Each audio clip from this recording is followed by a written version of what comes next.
How's it going, everybody? I'm thing number 5, and today we're here with special guest thing number 3 and thing number 4. And today we're going to learn about thing philosophy. Now, breaking these words down, philo comes from the Greek word love, and sophy comes from the Greek word wisdom. And thing refers to any entity you see in the universe, whether it's a chair, water, a round thing, or we've got flowers, which are beautiful things, or we could have a rock, which is one of the more famous things in philosophy.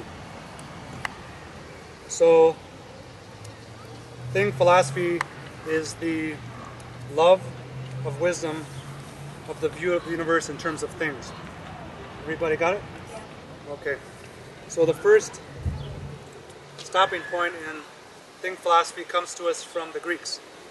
And the Greeks are one of the first intellectual civilizations that put focus on education and the understanding of the universe. They educated their children a lot. And the first thing philosopher is Democritus. And he came up with this theory that all things in the universe are made of atoms. So now we know that's true. And atoms have come in 117 varieties. But on Earth, all we see is 92 different atoms. So they go from smallest on the top row, and they loop around like this, all the way down to unicodium, which is element number 118. So hydrogen is the smallest one, and it has what's inside of it. It's called a proton and a neutron, and it has electrons around the outside. So all these different ones, as they get bigger, they add more protons and neutrons, which are little charged particles, and more electrons on the outside, and they start growing like this, and they become bigger. So water, for example, is a thing comprised of 2 atoms. Does anybody know what atoms they are? Hydrogen is number 1, atom number 1, and oxygen. So water is a thing that's made from, if you add H, that's a symbol for hydrogen, plus oxygen, this is a thing, this is a thing. They're going to react if you put them in the same direction and form a molecule called H2O. So these are atoms because they're comprised of 1 atom, and this is a molecule because it's comprised of 3. So a molecule is anything comprised of 2 or more atoms. So I'm a molecule, you're a molecule, and water is a molecule made out of H2O.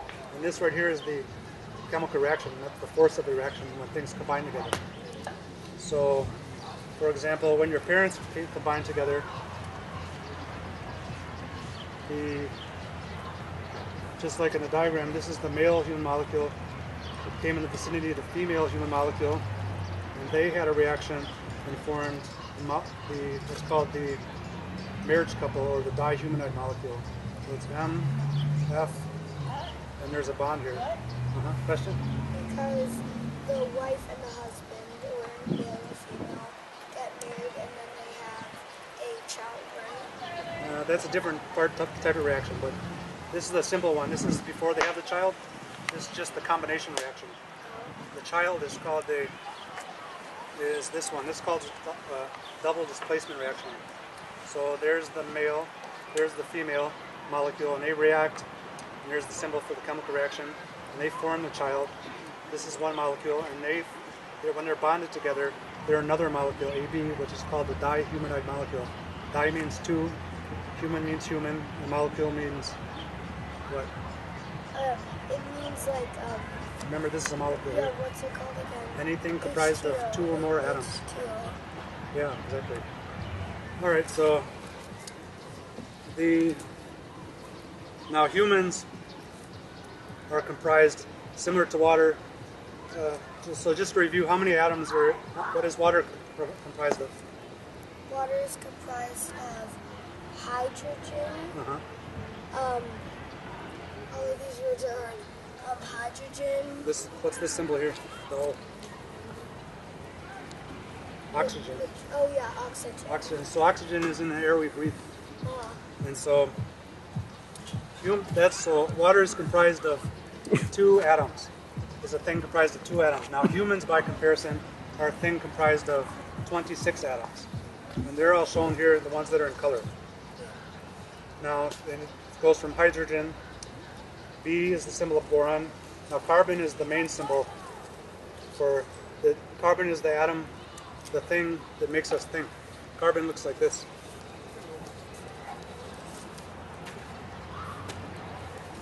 So carbon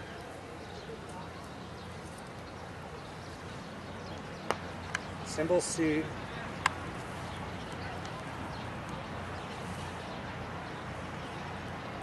Now it has, these right here are called its bonds. And it has 4 bonds. Each one has what's called an electron on the outside. An electron is a little negatively charged particle. It has 4 of these. So, and in here is the protons and the neutrons. These are the particles that are inside of each atom. Now the reason that we think is because carbon likes to have 8 electrons around the outside of it. So it likes to have, each one of these line is the bond. So it likes to have 8 electrons around the outside, and then it's a happy thing. So it feels, if it's missing an electron, it doesn't feel happy. So it moves around in the universe until it finds something to bond with, that it becomes a happy thing. So if you have a carbon that has, it's like this, and it's missing, it needs 8 electrons outside of it to be happy. And if it comes in contact with hydrogen, which is the first element, which has 1 electron on the outside of it, it'll form a molecule that has 4 hydrogen things around the outside of it. And this is called the C, this H4 molecule. It's called methane. Right? So when the hydrogens come next to the oxygen, they move towards each other, just like humans move towards each other. Like when you guys got up today, or when we got to the campsite and you made all friends real fast, you were like the little carbon atoms, and your friends were the hydrogen atoms, and you attracted towards each other, and you started playing games. And then your electronics get bigger, and then you become more happy. Yeah, but most of these carbon molecules are inside of your mind. And that's where when you see things, like you see those kids playing over there, or you see the fire burning behind us, we were cooking smoked pork shoulder, if I'm not mistaken. We see things and we're attracted to it. So we get hungry and we smell the food cooking and we get hungry and want to eat the food. Or you see friends playing games, you want to go and play with them. So you become happy when your mental electron bonds are stable or satisfied. Because you become like very happy, you just want to go to them. Mm-hmm. Well, exactly. So when you start playing, then you become happy, and when you play together, you form bonds like these, which are social bonds, and they're temporary. But for the time being, you are happy in a happy state, just like this was here. So right now we're at part 1 of the class, and we talked about atoms, and they came from the Greek philosophers. And there's 4 of them. They were different names. Democritus was the main one, and he invented atomic theory. So, do you have questions so far? What you learned? I have a question by the carbons. So when somebody else meets each other, they become happy and they like to do stuff around them and make good friends. And you're just carbons with electronics get bigger and bigger and then you become more happy. Yeah, exactly. So now, do you have a question? Okay, so now we're going to talk about there's different categories of things. So when the humans are what we call hydrocarbon things. Hydrogen and carbon are the main types of atoms that make us up.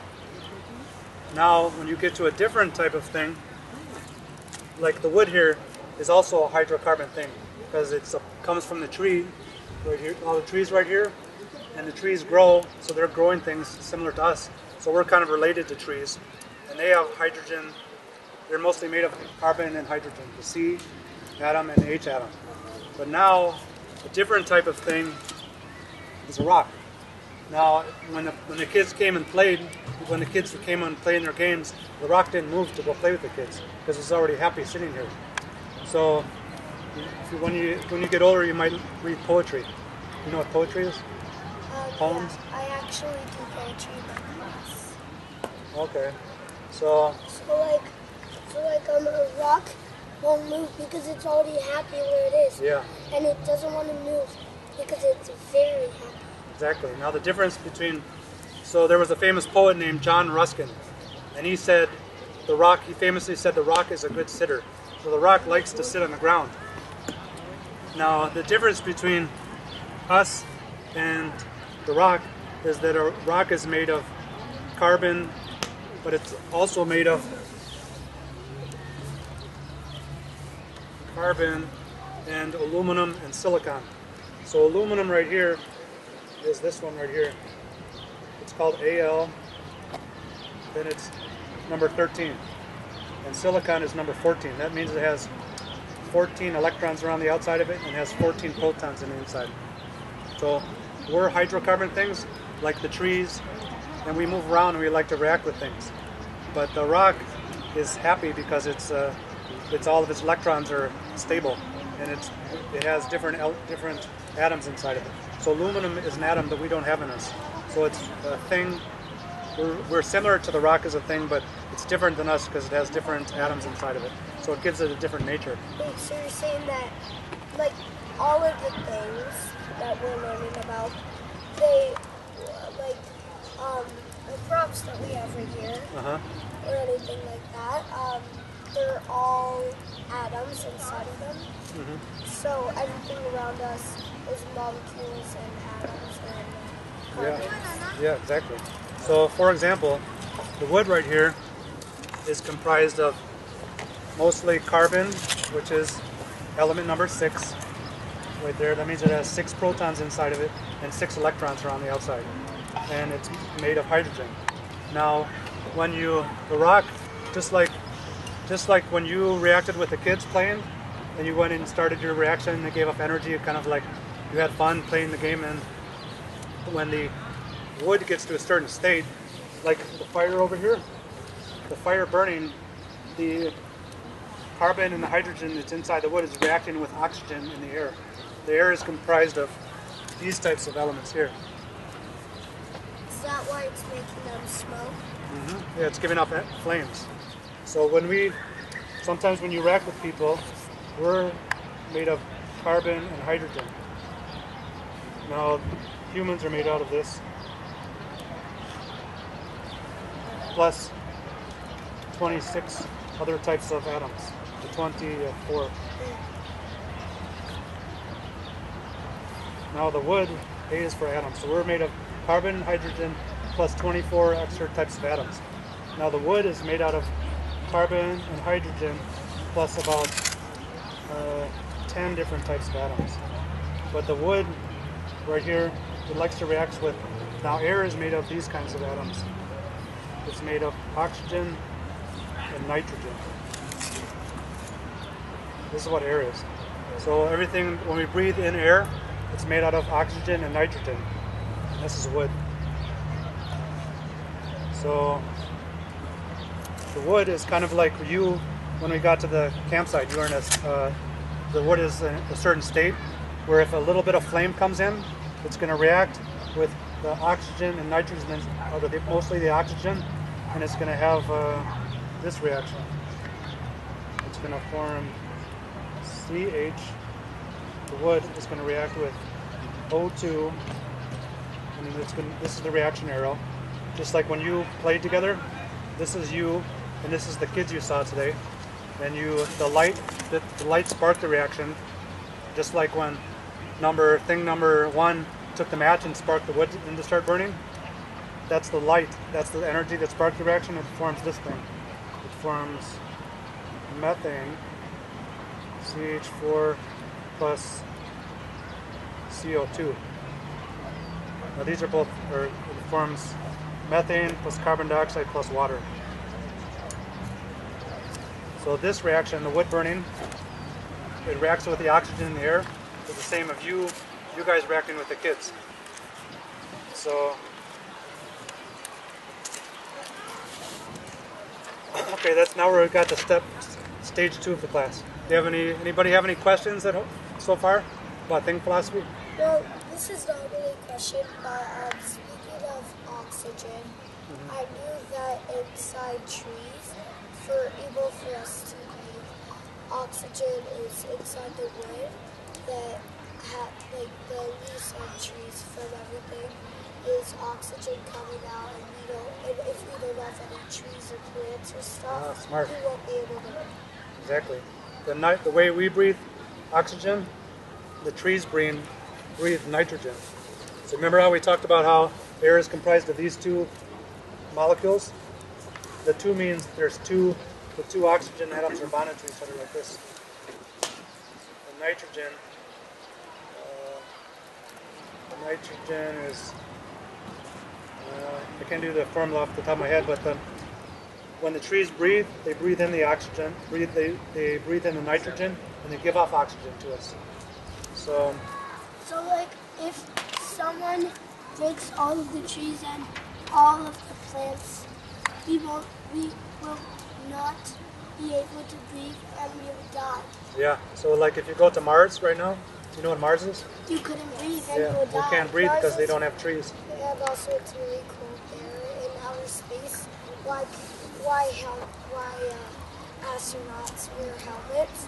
It's because there's air in the helmets. There's no like oxygen in outer space because there's no plants. It's just open area with nothing in it. And without oxygen, it's the gravity that makes it float. And that's why they wear helmets and stuff to protect them from not choking or losing it. Okay. One important thing that we have to know, now we're going to go to what thing number 4 just said, if they go to Mars, they're going to die. So important thing, we're going to go to stage number 3, is that things, according to the Greeks and the Romans who taught us thing philosophy, is that things can't die, and they can't. Yeah, like if you like breaking it in half, it's still alive, and if you keep on breaking it, there will be molecules, so you can't break molecules. Exactly. So if you try to break it, they will never break. So here's an example. Here's a quote from our lecture right here about going to Mars. And this is by Jonathan Dowling in 2013. That's 5 years ago. Do you know what NASA is?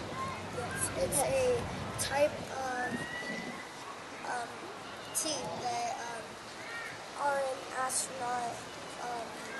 They all work together to get people up in space and travel all over the world. Exactly for right. Like 2 years or something. Exactly. So this guy named Jonathan Dowling, he was on the team to understand how you could find life on other planets. And from the point of view of the thing view of the universe, or thingification, if you look small enough into the microscope, you can't necessarily say that when the wood is, when the oxygen is reacting with carbon and hydrogen that's in the wood and the flames are giving off, that the oxygen dies.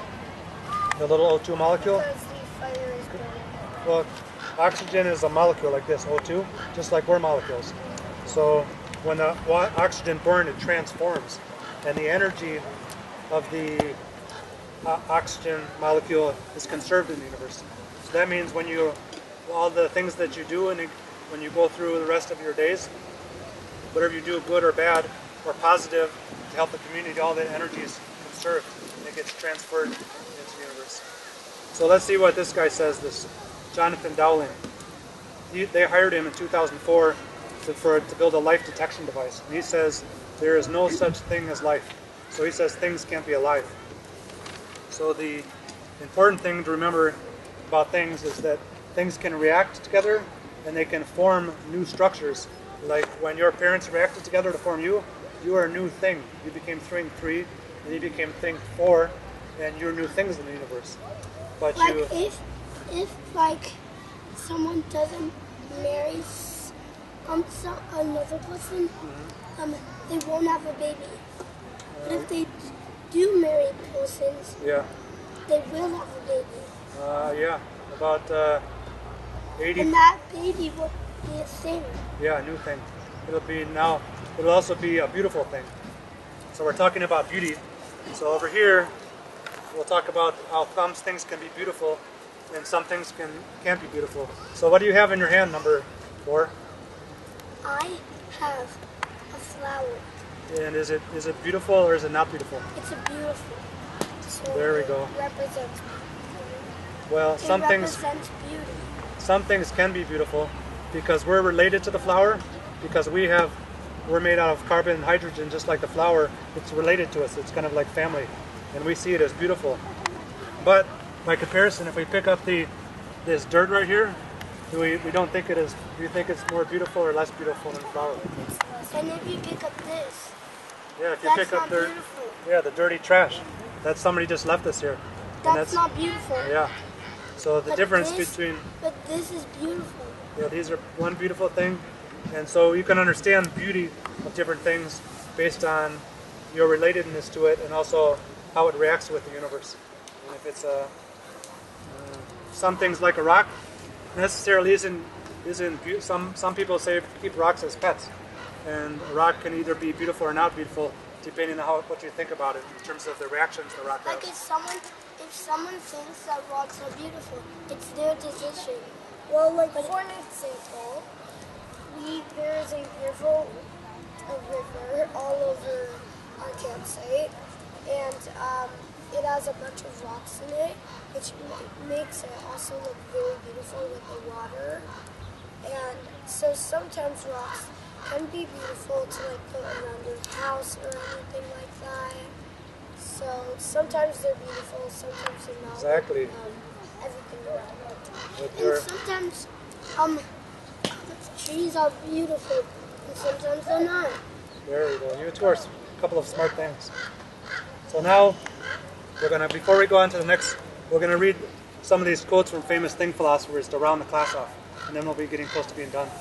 So now we're going to go to a quote by Marcus Aurelius. Now he's a famous Roman emperor philosopher. Do you know what an emperor is? He was kind of like right now we have presidents of the United States, but before they had kings and emperors. And the emperor was Like Martin Luther King. no, king is someone who has a castle, and they're the leading person of the land. But when you own a lot of land, you become an emperor. So Rome was one of the biggest societies of human civilization. Anyways, when he came back from doing things throughout his life, he went to war with different countries where he helped make his Rome better and instill better laws.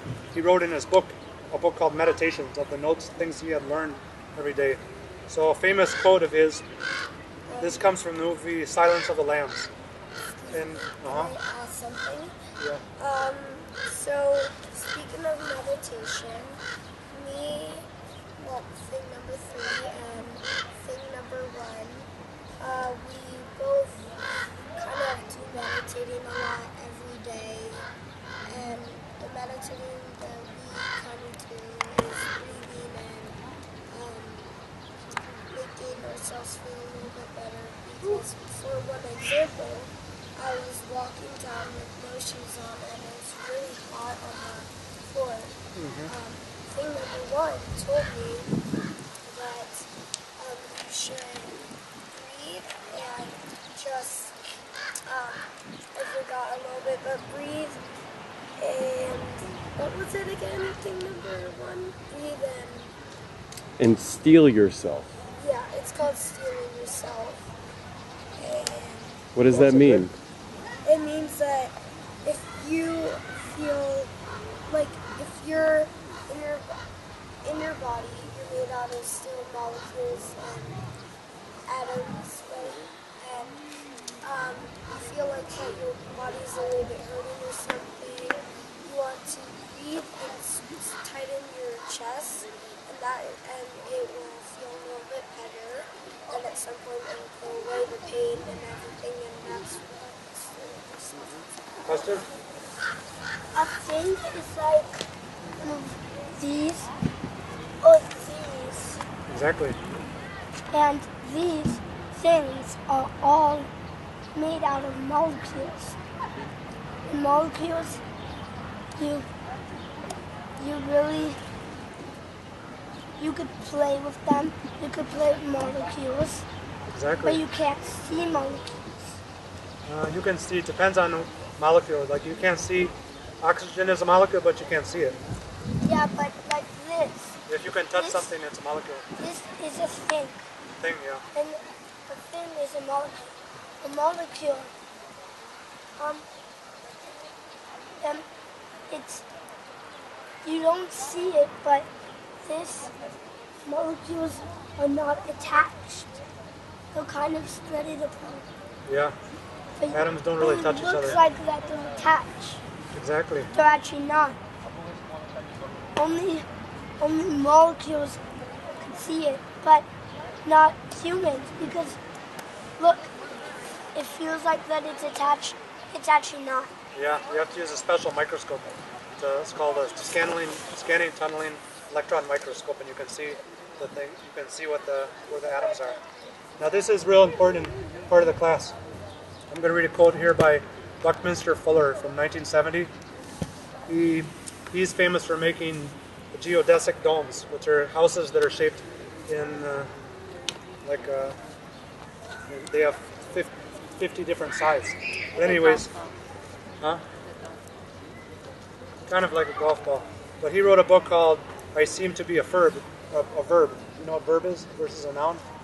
Yes, Yes. verb. What? A verb is where like I kind of forgot. It's an action of saying like running, or it's An like action, saying yes. an action of something, and a noun is a person, place, or thing. Exactly. Well, we're now, instead of saying noun, And a power. we can say that a person, a place, or a thing are all different types of things. So Chicago is it's a city, and we can think of it as a thing, or you and I are different things. Now, he doesn't like. There's some people who don't like thing philosophy.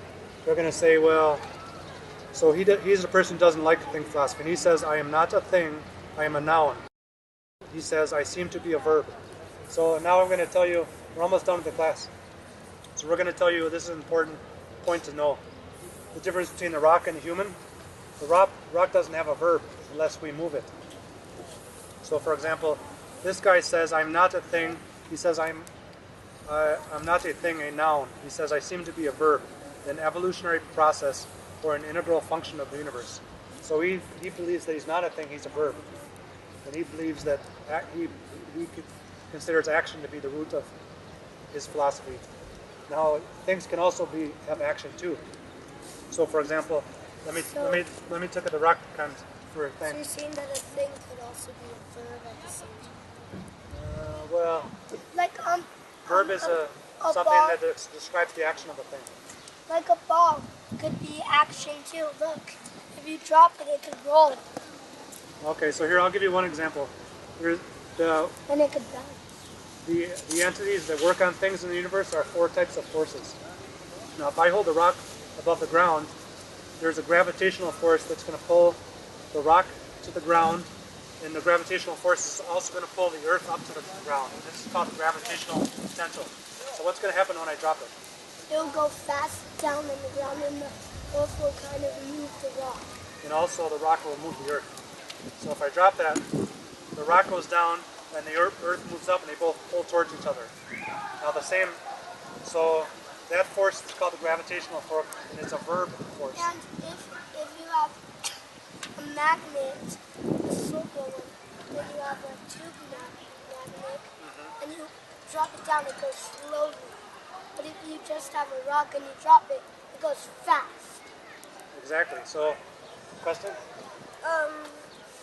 Well, speaking of that, I'm thinking like I can see some rocks over there, and they are securely into the earth, so they're really like stuck in the earth, and some rocks have that, so it's basically like when you drop a rock, right? If you drop it, the earth will come up, and the rock also moves the earth a little bit, which makes it go up. And then at some point, it will just, be like those other rocks sometimes because it sometimes has a lot of pressure on Earth, and then it kind of makes it like. Yeah. When you see rocks that don't move, that's because their mass is bigger and they have more force pulling on the Earth, and the Earth has more force pulling on it. Like this. Yeah, that's a bigger rock. I know. So now, But this you can't take out, so it doesn't move.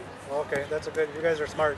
So now to summarize the class, or to get to the final conclusion, when I drop the rock and it goes to the Earth, and they go towards each other. Now we're and what's the name of the force? Gravity. Yeah, gravity. Okay. Now, when we came to the campsite, and you two can be like the rock, and those kids playing could be like the Earth. So when you saw each other, you rushed over and you started playing, just like the rock pulling towards the Earth and the Earth pulling towards the rock. So that's a verb. That's an action. The force makes the action on things. So the name of that force is the same force that comes out of the fire over here. So when the wood burns, it's sending out particles called photons, that means photon is from the Greek word meaning light particle. So that force that pulled you to the other kids and the kids to you, they moved a little bit when you came, and you moved a little bit like they came, just like the Earth moved and the rock moved. That's called the electromagnetic force. Like number 4 said magnet, and electricity is when we charge our phones. That's electricity. So when the two get together, the magnet and electricity, it creates a force called the electromagnetic force. So that's the force that moved you. So forces can move things. You get it? Yeah. Yeah, I guess that's good enough. And cut.